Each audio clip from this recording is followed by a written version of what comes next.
of abuse survivors, only 18% said reporting made things better, while 62% said it made things worse. Hey guys, so this isn't going to be one of our normal, fun, lighthearted videos because we're going to be talking about a pretty serious topic today. We're going to be talking about mandatory reporting, what it is, and how it relates to this recent case of SA that came out about a family in Idaho. It was recently reported about in the Associated Press. And we're just going to talk a little bit about it because I feel like recently, obviously, a lot of people have been talking about this as it's come to light and whether mandatory reporting is actually helpful or if it's harmful. And I don't know about you, but when I started seeing, church accounts come out and say hey, mandatory reporting, we shouldn't institute, mandatory reporting is bad. I was thinking oh, they're just trying to cover up for the church. They're just trying to I don't know, make the church look good. I didn't understand the issue fully because you hear mandatory reporting and you're yes, they should have to report cases of abuse. It makes logical sense to me. But we spent some time today looking through some data and some research, and I was kind of surprised by what we found. So we're not going to be here telling you what to believe or what not to believe. Hopefully, we hope to provide information maybe on both sides of the coin just to help you be more informed of what this is that everyone's been talking about. Yeah, because at the end of the day, mandatory reporting is not a easy, clear-cut issue. Right. And I guess that's kind of the big thing that we saw as we were looking into stuff is it's not just an easy oh yeah, it's awesome, or oh no, it's terrible. There's hardly any laws that ever are that black and white. Right. So we are going to just dive right into it. We thought we would start just with a definition of mandatory reporting according to the National Institutes of Health. It says, in the United States, mandatory reporting laws establish a legally enforceable duty for those who have contact with vulnerable populations to report to state and local authorities when mistreatment or abuse of those populations is suspected or confirmed. So obviously the big time this comes up is someone comes to the bishop and tells them, hey, I messed up, I did something, I hurt someone. And so what mandatory reporting laws would do is say the bishop then has to go and take this to the state or take this, to their local authorities and report the person to the police, essentially turn them in. Right. But they're not required to because... Right. So currently they have what you call a clergy penitent privilege, or, people think about your lawyer, you can tell them something and even if you're guilty, they don't turn you in because they're protecting you. It's similar with a bishop, or a lot of times people think of the Catholic Church with oh yeah, when you go to your priest and little confessional cubes, you can tell them whatever and they can't go and tell the police because that's a privileged conversation. Mm-hmm. So that's the way that it currently is. So people are saying, hey, if the bishop knows something bad happened, they should go to the police because we want bad people in jail. They should be punished for their crimes. We should help the victims to get justice. And that makes a lot of sense, right? We want, as a church, the church even came out with a statement regarding the situation, said, yeah, we have zero tolerance for this kind of behavior. The guy in question was very quickly excommunicated. We took care of that from, their side of it.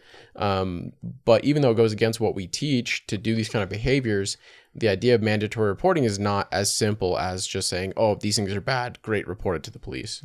Right. And this actually came from Jeremy Bentham, who is the father of modern utilitarianism.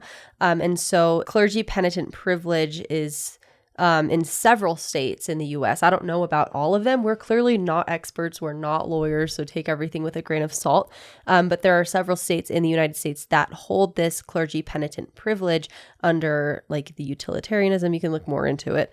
We'll have links below. But from what we understand, that was the case in Idaho. And so that's why the bishop who the abuser confessed to did not testify in court. And actually, he has a quote that says, I couldn't testify in court or I could have been sued for millions of dollars.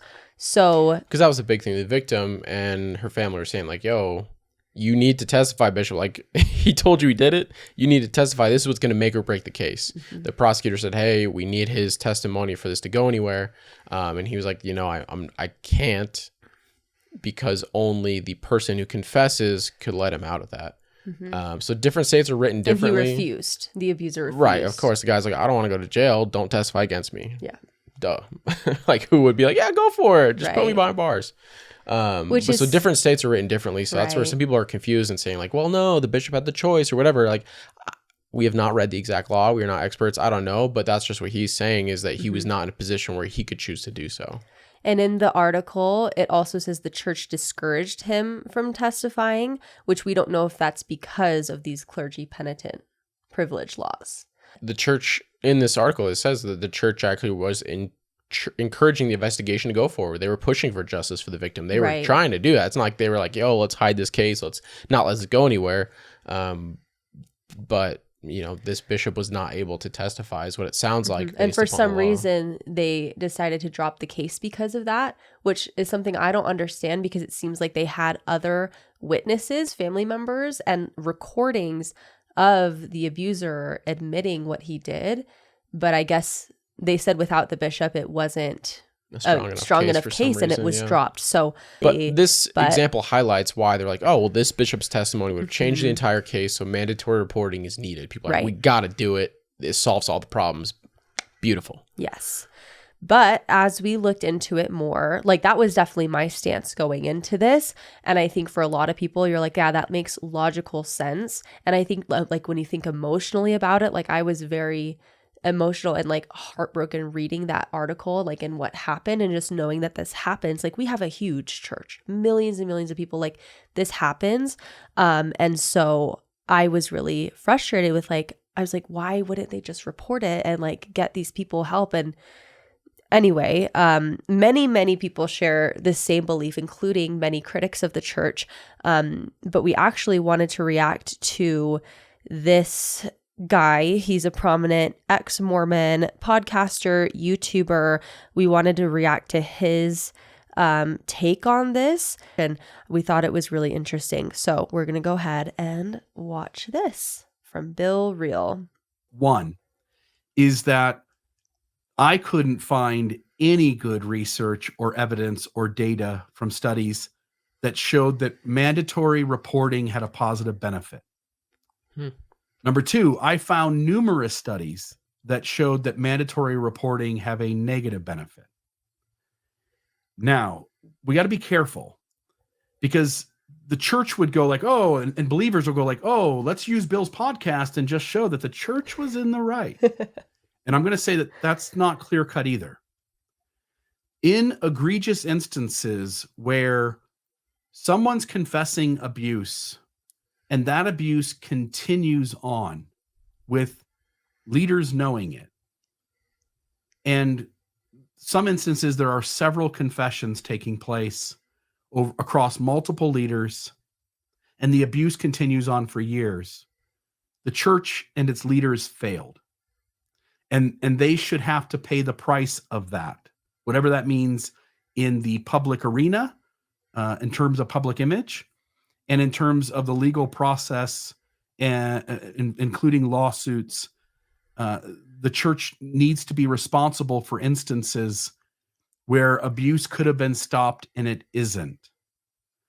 The only argument I'm making here in this podcast is that every instance will have to be a case-by-case basis, and that mandatory reporting as a broad brush across the states or the nation, I've changed my mind, and I no longer think that such is good. Yeah, I think it's an interesting thing that he says. It's almost a cop-out answer, unfortunately, because he says mandatory reporting shouldn't be there. And so, like, they shouldn't report things all the time, but then they should report it some of the time when it's really bad or ongoing. But if the law is set up in a way where you have, clergy penitent privilege, it doesn't matter what the situation is, they can't bring it forward at any point. Right. So you either need the law to say bring it forward all the time or not bring it forward. You can't kind of just say like, oh, we'll just bring it forward when it's really bad. That's easy. Well, this is his stance on mandatory reporting, not the clergy penitent privilege law. He's saying I'm against mandatory reporting in the current state. So he's saying don't make them report everything, only make them report big things, essentially.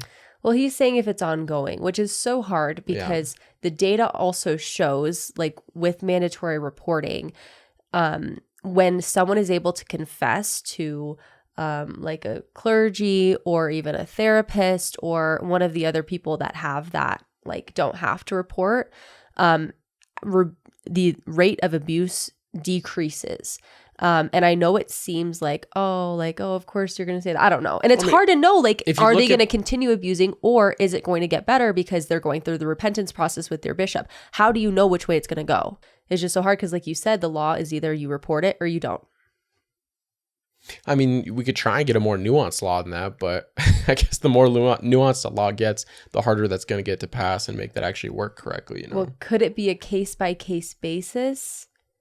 I don't know how they do that because, like, I don't know. I'm just thinking out loud here, but I feel like I read something today that was like, it's mandatory reporting, but like they have the choice to do it. If and they feel like there's an imminent threat to the person, maybe, or something and like that the way. church has a hotline that bishops call when someone reports abuse to them, and I imagine, we don't know what goes on the hotline, but we imagine they give them direction on like, here's the law in your state, here's how to get them support. We don't know. Maybe they've released that. I haven't seen anything like that, but anyway, there is like something that I feel like would allow for a kind of case-by-case basis, but that's for the church side of things. I don't know how a law could be written like that, case-by-case basis. Don't we wish every law could be written like that? But it's not possible. Okay, let's continue. And I'll show you just the results of what I found. Again, this was numerous articles of academic research in academia, peer-reviewed stuff. I'll leave all of the links in the show notes. If anybody has a counter view, it says, no, I'm telling you, mandatory, because often we think we know just on, because we sort of know the direction that things go. And we sort of don't know our blind spots. And some issues on a surface level, it becomes so clear to us that we know that we're right about something, only to find out that there are really complex angles to things that if we knew, we would hold a different perspective. And so I know that folks out there are going to be frustrated with me sharing this. I know that. I'm sorry. My obligation isn't to prove Mormonism isn't true. My obligation is to shine a light on that within Mormonism that isn't true, on that within Mormonism that isn't healthy, and to follow the data and to side with the truth, because I'm a truth seeker first and foremost. Yeah, so you have Bill Reel, who like start out thinking that mandatory reporting was going to be a good thing because, it just sounds helpful. But as you dig into research, he said that what he found was that mandatory reporting actually did not help and hurt in those situations. Mm-hmm. We'll have his whole video linked below. He goes over some really good points. He did a lot of research about this topic, but we wanted to highlight that, it's not just us as like faithful members saying like this in defense of the church, but there's actual research and data, and you can look at his video for more. But let's go over some of the points, because I feel like the one we talked about was a little bit of a weaker argument of just the abuser can change if they're confessing without mandatory reporting. But there's actually less reports of abuse if mandatory reporting is instated. Well, I think the way they said it is that there's less confirmed cases of abuse. Yes. So obviously the reports go up because suddenly now anytime someone's saying anything that could come across that way is suddenly having to get reported. Mm-hmm. But the confirmed cases, or like in my mind, I'm thinking like the amount of actually convicted people in this situation is going down, which seems kind of weird. But what they're saying is we're kind of overloading the system with reports. And if we think about it, the things that were already getting reported were the ones that had the most evidence, because it wasn't just this clergyman's testimony that was needed, and instead they had different angles. So you think about it from a prosecutor's perspective, that was the more secure case to go after, because they said, oh, we have all this stuff. It's really easy. Boom. And those ones were going forward, and they were going through and getting convictions more often is what I'm, from looking at this, what makes sense, versus now suddenly the ones where you have one person being told and coming forward and saying, hey, I need to report this. Because they could be fearful of a lawsuit. So it may be even something that may not reach the abuse threshold, but they're in fear of their own self of saying, I'm in this position. I have to report this. I don't know if it's exactly abuse or not, but I'm going to report it. And then you're overloading the system. Right. And then they're the only testimony. And then suddenly it's just a weaker case. So you have a lot more weaker cases, or in some cases, the worst situation possible, someone has either made something up or exaggerated something that's now getting brought forward that's having to get reported because they say, oh, well, it doesn't matter how plausible it is. We have to go forward with this. Right. And no idea how often that happens, what percentage or anything, but that is a risk to mandatory reporting. Right. Another thing is that this research has shown that it actually makes abuse worse. So there's a specific statistic. It discourages people coming forward, right? Because they don't have this, protected conversation anymore to be able to come forward to confess their sin, to hopefully repent and move forward. Instead, they're hiding this. And anytime someone's hiding something wrong they've done, they're no longer getting it out there. It unfortunately encourages the behavior to continue because they're not making any steps towards restitution. So another thing that the research shows is that it actually makes the abuse worse. So this is what the statistic says. So it says, of abuse survivors, only 18% said reporting made things better, while 62% said it made things worse. That includes 3% who said it made things much better, and 50% who said it made things much worse. So this is tragic, and it's hard because you can see there is some success with the mandatory reporting. It says 18% Was that made mandatory things reports better. Or is that just any reports? Mandatory reports. Okay. And so it did help some people, but for some people it made things worse or much worse.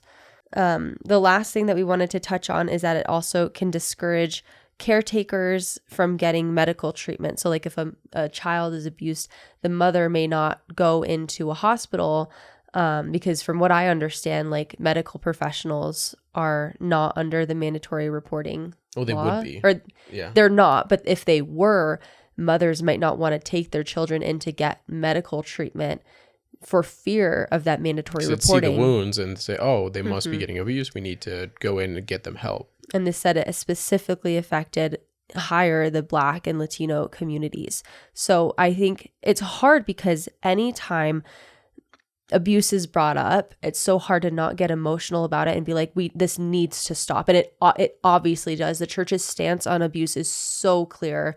It's not okay. I wanted to just wrap up with this quote from an article by Public Square magazine. This is where we got a lot of our information from. They wrap up and say, I understand that it's hard to accept a system in which the best outcome is one that still involves morally unacceptable outcomes such as child sexual abuse. And it can be tempting to conclude that we have a moral obligation to change any system that produces anything more than zero incidents of abuse. But we can't let our moral outrage create policy that will ultimately hurt and even kill more children, which they're arguing mandatory reporting would do. So while this most recent story should lead us to reflect on how we can continue to improve, the answer is not to throw out a system that is one of the most effective at reducing abuse. So let us know your thoughts. This is obviously a difficult conversation, but one that we feel like is important to have. If you want future episodes about this, we can talk about what the church is doing to decrease abuse within the church, or we can hopefully get an expert on who can talk more about this. Let us know what you want to see and let us know your thoughts.